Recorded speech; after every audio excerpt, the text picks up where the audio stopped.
Okay, guys, this is a segment that we're going to introduce from probably from now on. We're calling it Top Five, and each week we're going to pick out five of our favorite moments from certain different genres or whatever. Today, we're going to be talking about our five favorite Marvel moments. So to start with, Sarah is going to give us a quick run through. Let's see a quick clip of her five favorite moments, and we will then see what she's got to say. Number 5, Quicksilver in the kitchen scene.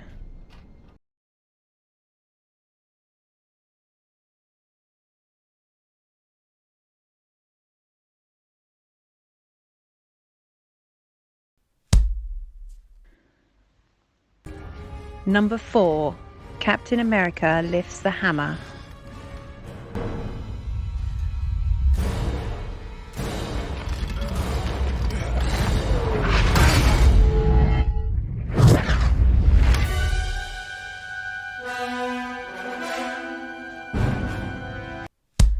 Number 3, Thor summons the lightning. Tell me, brother, what were you the god of again?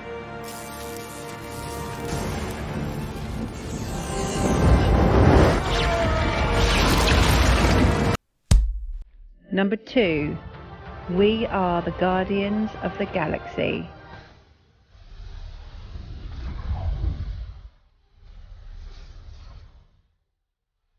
You're immortal. How? Said it yourself, bitch. We're the Guardians of the Galaxy. And number 1, I am Iron Man.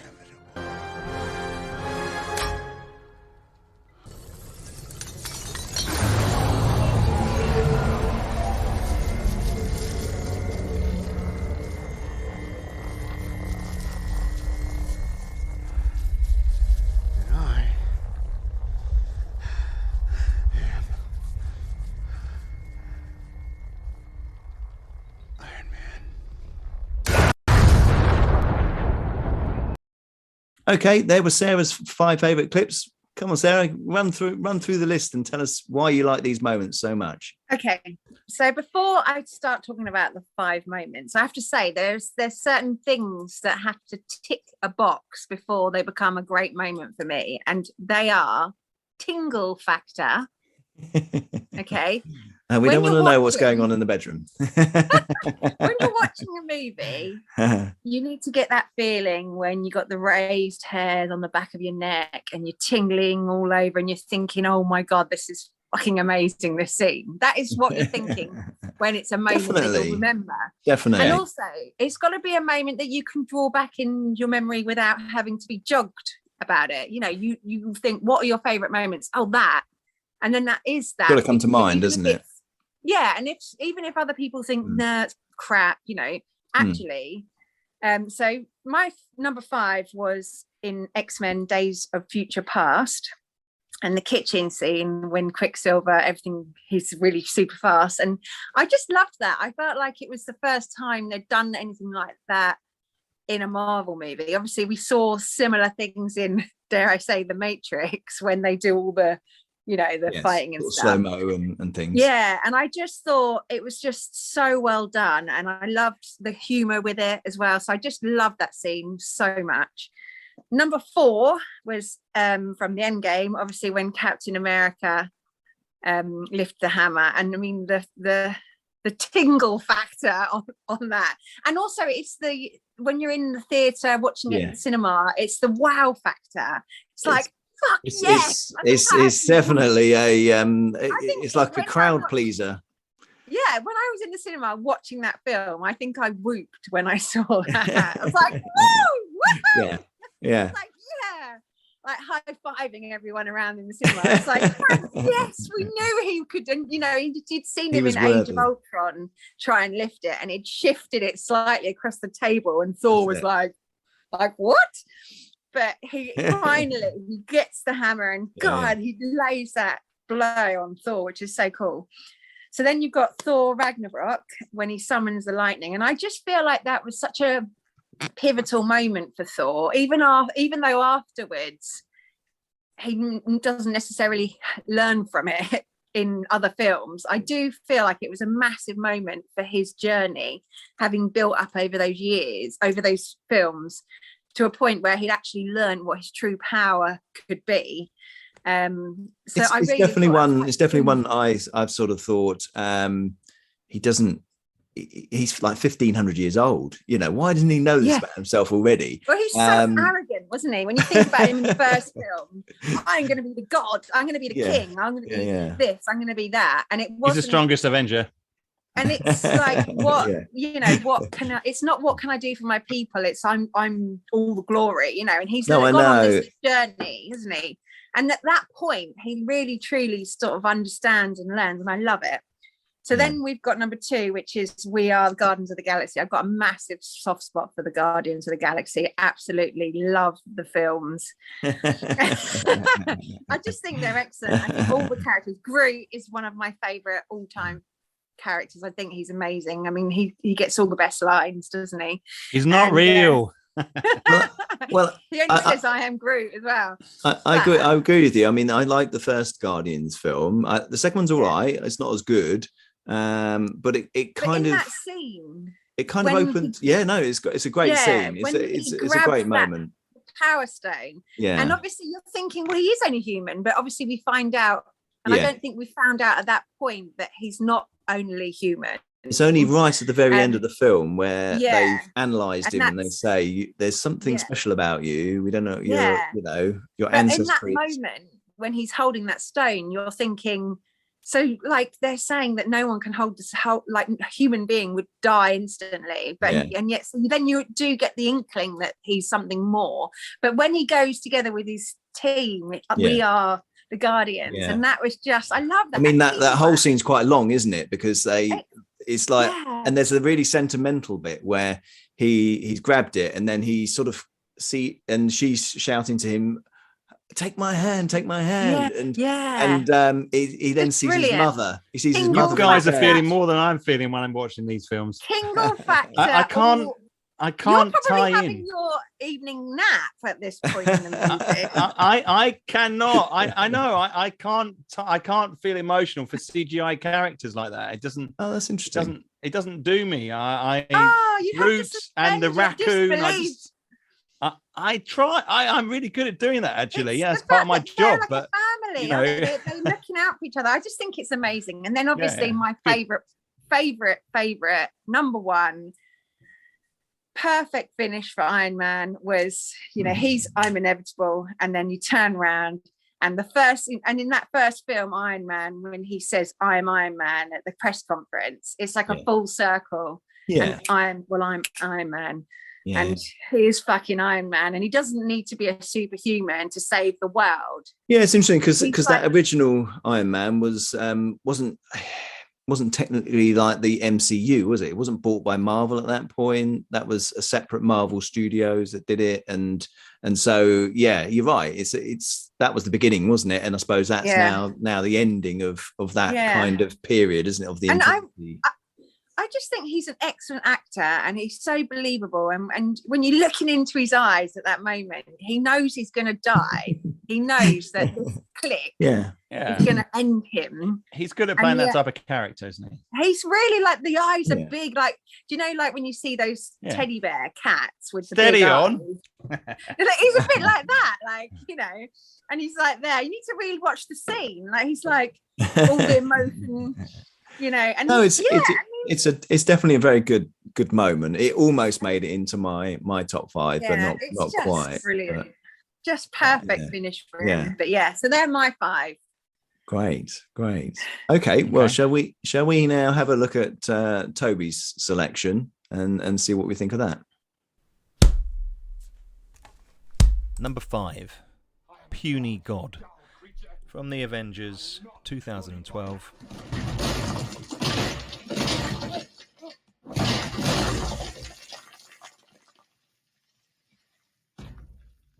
Puny God. Number 4, Spidey breaks Mysterio's illusion. This is from Spider-Man Far From Home. Number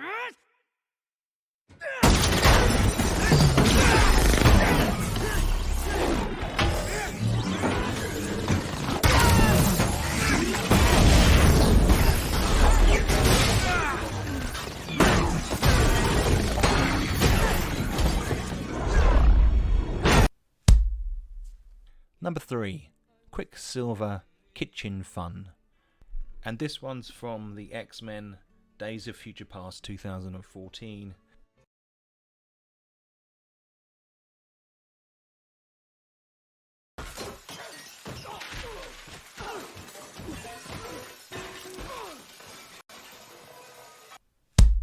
Number 2, the Mark 1 Iron Man suit from Iron Man 2008.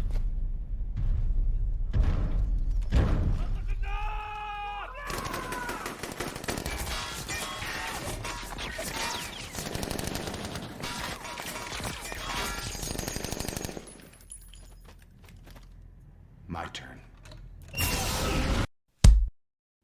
Number 1, Logan's Nightmare. This is from the X-Men 2000.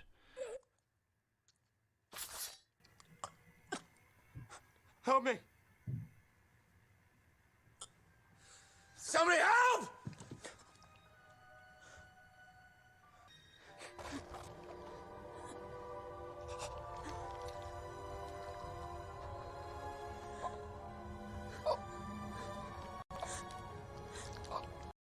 Great. Well, that was different. Yeah. There's a lot less MCU films in there, but that's a good thing. You know, we're talking whole Marvel here. Yeah, The Marvel whole, branding. you know, the whole, you know, and Yeah. who knows that these people, now that we've got a multiverse and all that sort of thing, they've done it with Andrew Garfield and They did. and so that on, was bringing good. them back. They could bring some of the certain back. Hugh Jackman like- still looooks great, yeah. doesn't he? He could probably get ripped up again and come in and be Wolverine for the 100th time and still look better than I would on my best day. I think it's, for me, the whole process of picking 5 it exposed something to me that I wasn't really so aware of and hadn't thought about in too much detail, and I kind of suddenly became very conscious of the fact I really actually like the X-Men movies quite a lot. Yeah. And I kind of I reflected on it, and I think that part of what that was, and I think it goes back to my thoughts about Moon Knight to a certain extent, that I like a bit more character development and a bit of sort of more darkness. And I think having the mutants and them having this almost what viewed as a disability and coming to terms with that, for me, was an interesting struggle, which I really enjoyed and kind of experiencing through the films. Yeah. Anyway, let's go with the number 5, Puny God. Now, I had to put an MCU, a more current MCU kind of, picture in it. And that one actually from the 2012, so it's still 10 years old. I do.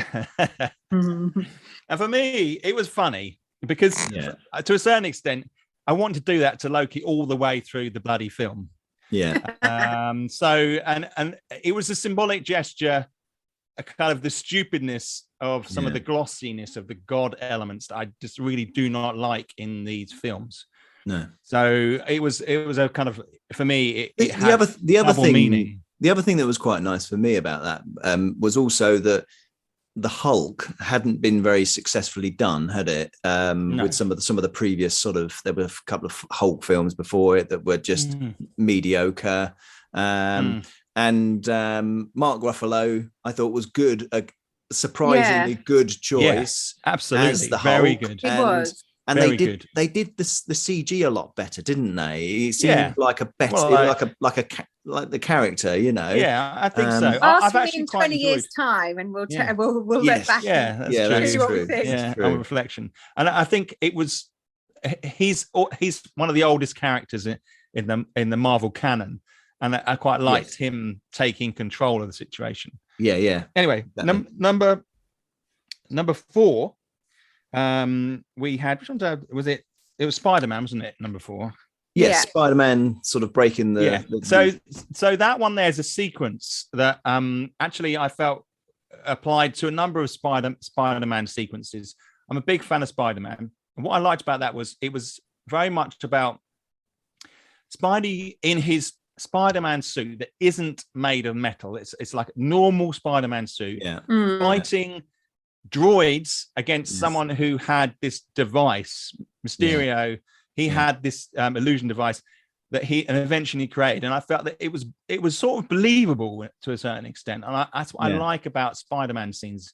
And so I totally agree with you. I'm not a fan of the over metallized Spider-Man suits that he had that in Infinity War, and I'm not a fan of it really. It doesn't feel like he's a local. He's like he's got Spidey senses. Yeah, they should focus on he's that. very strong. He is very strong. He is one of the strongest. He's a really strong character, and he doesn't.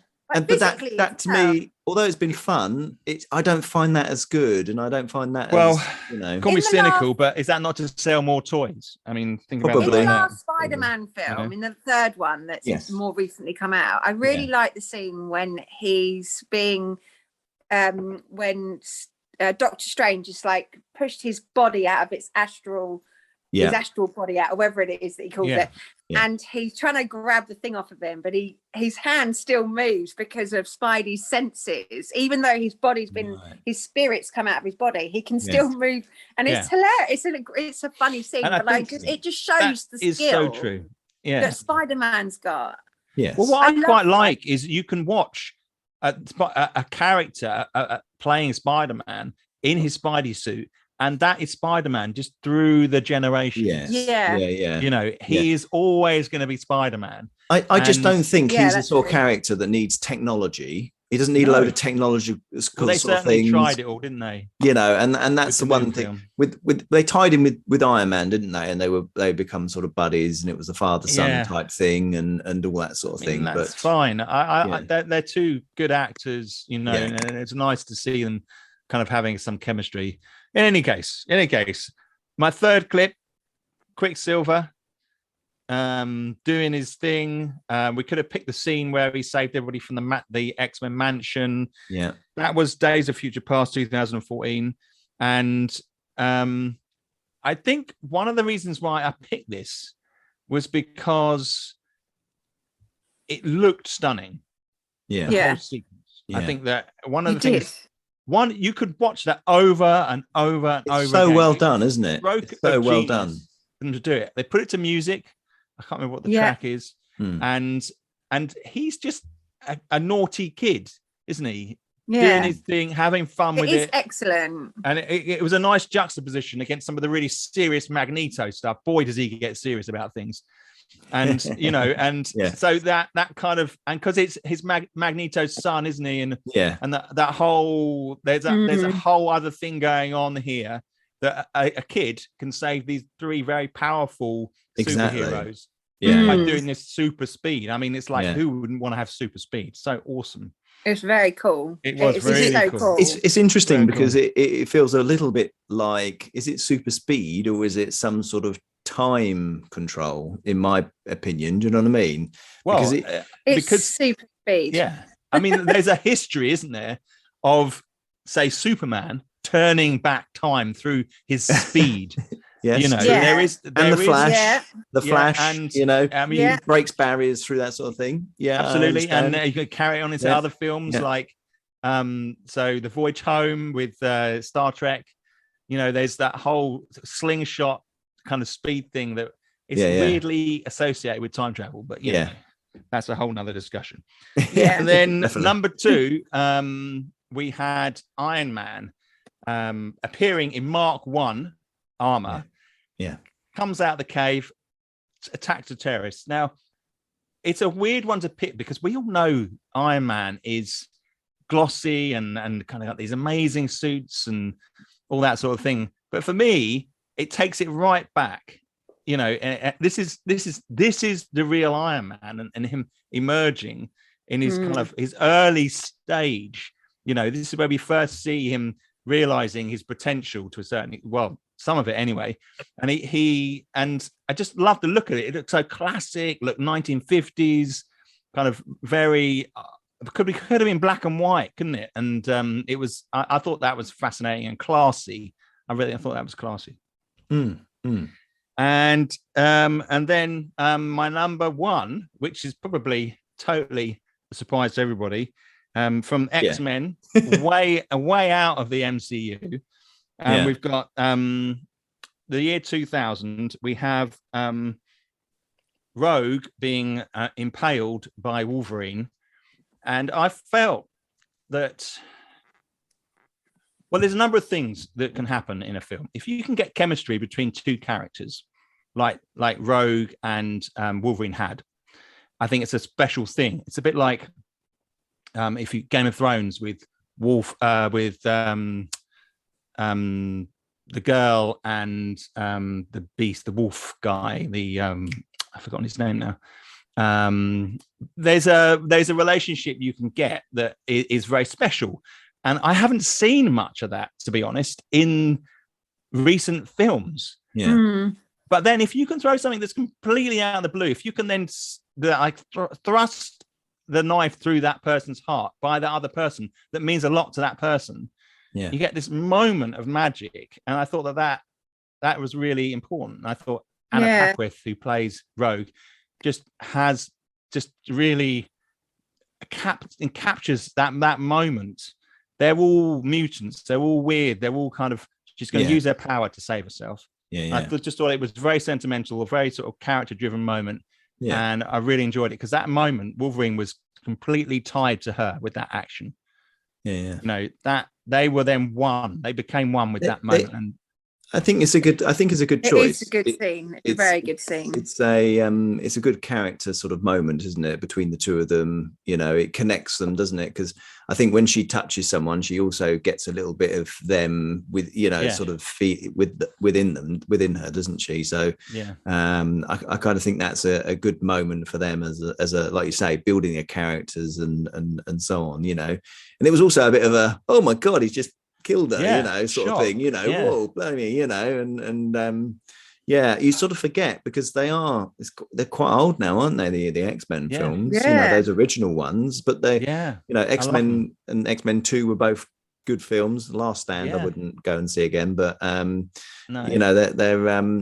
a couple. They pulled it out with Days of Future Past, though. I thought that was really Days of Future Past. I think that's personally my favorite X-Men film. It's a brilliant film. It's a great film. Some great ideas in that, and all that sort of the going back in through the body and the time, and I really enjoyed all that. So that was definitely a great one. And it's interesting that you both got Quicksilver on your list. That you're both by accident. That wasn't on purpose. It was very much. Well, I mean, that must mean it's probably got to go on to the ultimate list now as one of the favorites. Well, obviously, Anyway, why don't we look at the actual top 5 moments from Marvel? This is my selection coming up, and let's have a look at it. Number 5 from the Guardians of the Galaxy, we are Groot. Why are you doing that? Why?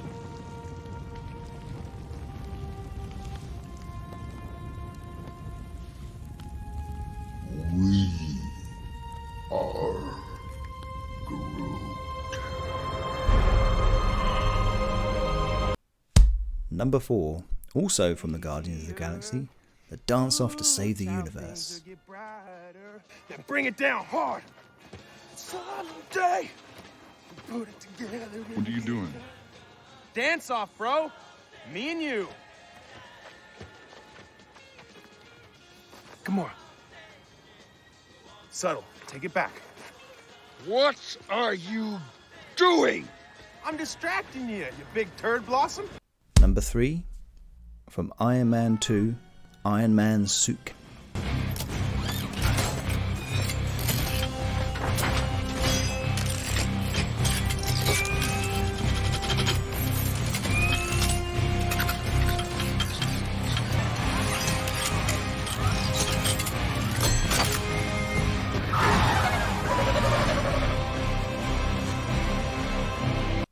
Number 2, from the Avengers Assemble film, the New York City Battle.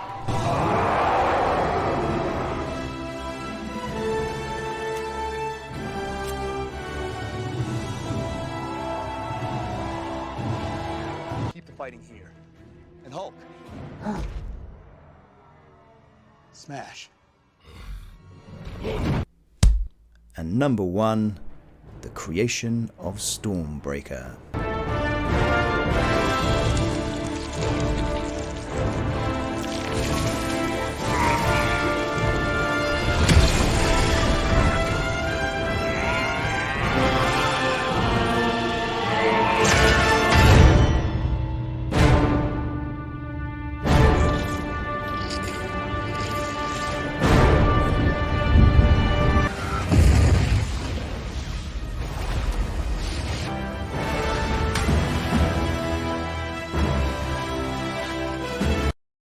Okay, brilliant. Well, that's my top 5 there. Let me just quickly run through those. Okay, my first, number 5, is We Are Groot.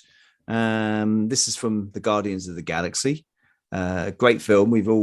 I think Sarah had a bit from the Guardians as well. Toby's not totally a fan of this. But this I was trying to think of moments that weren't totally all action packed, difficult with the MCU, isn't it? It's difficult, because I do like a sentimental moment at times, and I know this was between 2 CGI characters, and but it struck a note with me. He was sacrificing himself for the good of the team, and that's what they were becoming. Amazing. It was amazing. When he made the cage them in, that was just, I mean, it nearly was in my top 5. Right. It is fantastic. Yeah, it's a good moment, and it's a nice little gesture between him and because all he gets is I am Groot as the lines, and it was just very touching that he suddenly could say we are Groot, and that just I was a little bit like that in the cinema when I was watching that bit, to be honest. Not that I do that much, but I thought that was a nice touching moment, and it's funny because it leads up to my number 4 choice, which was the dance off to save the universe. And this was just a great comedy moment. I think this is probably my favorite comedy moment in all the MCU. So I've got to get a little light-hearted moment in there as well. Why not? Get a little light-hearted moment in there. It leads up to that brilliant bit which Sarah had chosen, where he jumps as they shoot and destroy the hammer which had the Power Stone in. He jumps and he saves it, and then that takes us to the point where they say we are the Guardians of the Galaxy, and so I was on the fence about which bit of that I put in, but I just thought him doing his way he does his little butt movement thing, and sort of he tries to do that leg movement, I just thought that's just brilliant, I wonder whether that was like not improv, on the set, just at the moment, just do a dance thing, do something silly, and I'm sure they probably had lots of takes with that one. Yes, that was probably good afternoon. And then the guy was, what's his name? I want to say Neo. It's not Neo, is it? That's Matrix. That is Matrix. The baddie. Ronan. And he's like, what are you doing? Yeah. What are you doing? And then he says to him, I'm distracting you, Yeah. It's really good. Really enjoyable, that bit. Then my next one was Iron Man, where he has his suitcase armor. And this for me, like we were talking about with Spider-Man, I'm not a fan of Spider-Man when he's got all the technical, sort of things. And as they've gone through Iron Man, in the Infinity War, he had this thing on his chest which had the nanotechnology, and it all just goes over him like this. And for me, it's pushing too far. It's pushing too far on the boundaries of what can be done with technology in certain respects. It just doesn't. What's believable? So for me, when he got this suitcase, you know, and he's gone, and it's like a whole mechanical, mechanized thing. Yeah, it's cool. I just bloody love it, you know. And it's the way he grabs it and he goes on his chest, you know. It really sort of. And you see all the little bits down the arms sort of all linking into place. It's like these are actual things, not just a load of nanotechnology CGI. I know it's CGI, but you know what I mean? It felt like this could be real. This could be a thing. And, you know, Iron Man is cool. We all love Iron Man, really. You know, he's a flawed character, but we all love him that he turns up and wins the day, you know. So, yeah, it was either that or I Am Iron Man bit, you know, where he's sacrifices himself. My number 2 choice was the New York battle in the Avengers Assemble film. All the sort of previous superhero films didn't quite have that scale. Okay, this battle for me was the first time that we saw a whole sort of city battle. You know, it wasn't just like on a set that was supposed to be in a city. It felt like it was, and it was all over the city. You know, it was. I'm sure it was still on the set. I know it's still on the set. I don't think they really destroyed a city. It would that would have been dramatic. It looked like they were in the streets. Looked like they were doing things, but there was a lot of flow through the city. There was a lot of, you know, the whole battle scene is quite long, isn't it? And involved, and there's some great moments in there. You know, where the Hulk punches, you know, Thor when they're standing there together, and all these sorts of things. You know, there's some great bits in there, and it was just that sort of moment of, you know, we'd had the first couple of films, and then suddenly we had the Avengers film, and it was like massive, wasn't it? It was like, wow, it was massive. They can really bring it together. They can really in many do senses, you know. And that made me feel. I think it was that feeling of, wow, this is amazing, and look at all the, you know, that's going on here. So that was a great moment for me. And then my number 1 choice, which I'm surprised isn't on either of your lists, is the creation of. I know you. Well, maybe not Toby, because he doesn't like Thor. He's very jealous of Chris Hemsworth. And naturally, and you're not. No, I am, but I just, you know, I've accepted it. I've accepted it. And I think this, for me, there are lots of moments throughout, you know, and one of the reasons I like superhero movies is that moment when the characters transformed. You know, they've so it could have even been the first time, you know, when Thor had been killed in the original film by the what was that, the Destroyer, that metal man who'd sort of hit him, and then suddenly he'd become worthy again, and the hammer came down to him, and he took it and he transformed back. It's that moment of I find in films that I look for the moment of transformation, you know. I'm not a big fan of Thor. They've suddenly got their power, you know. They've suddenly got their. I hear what you're saying. A transformation moment. I mean, I certainly wasn't a huge fan of the first Thor film. Right. Got a bit. He's grown on you. Film. Yeah, I mean, he isn't my type. If that's what you're saying, I'm much more. What are you saying? I'm much more an Oscar Isaac fan than I am a Chris Hemsworth. Oh, that's interesting. Fan. That's interesting. Yeah. But actually, I'm the other way around. I liked the first Thor film. I thought that was great, you know, and I thought the second one I thought facial hair was too blonde. No, it doesn't. He doesn't look. He looks a bit like a cartoon character in the first film, and I think it's more believable and more developed. His you know, his costume. I mean, he looks more like a comic book character. What, in the first one? Yeah, maybe. Well, that's what they are.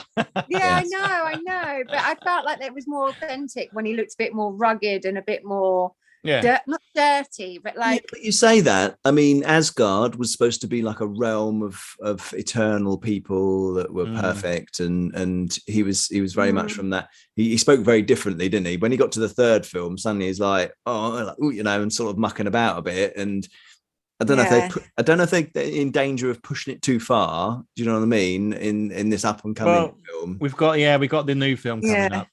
Yeah. That's a little way. Oh, June. Yeah. I think it's going to be good. Anyway, back to my list. Well done. I love that bit. He's got Groot in it. I do like Groot as a character. He comes in and helps. That was a bit. That was one of those moments, a bit like when you were saying earlier. Handle? You know, when Captain America picks up Mjolnir and fights Thanos. You know, that was my moment from Infinity War, where he gets the axe and he suddenly comes down and helps fight off all the sort of things. You know? And I like it when he holds open the things at the start and get going, and that's a great bit. I couldn't put all of that in there. That's kind of all part of the creation of that weapon, isn't it? Really, so really good. Take that into consideration when you're judging my the top 8. But so that's my list, and well done. Yeah. Well, obviously, mine were the best selection. So I think mine were the most varied, actually. You think? Oh no, I don't know. No, I think mine were pretty varied. No, I mean, and as in that I managed to find something good in lots of different films. I didn't have the same film once. Not that any of you did, but no, I did. No. I had the Guardians of the Galaxy twice, which surprised me. Yeah. Right, there you go. Yeah, so that must be your favourite then. I wouldn't say it's my favourite. I think my favourite's Infinity War, or Captain America: The Winter Soldier. I quite like that one. Okay, well, that was a great conversation about our top 5 Marvel moments. I don't think we're ever going to get to a definitive list that we're all happy with, but we'd love to hear people's opinions and views. Do you like the 5s that we've chosen? Who's had the best choices? You know, or suggest any others that we didn't get. Absolutely, there's plenty of films, isn't there? There's plenty of films to talk about. In fact, if people want to put their own top 5s down in the comments section, that'd be awesome.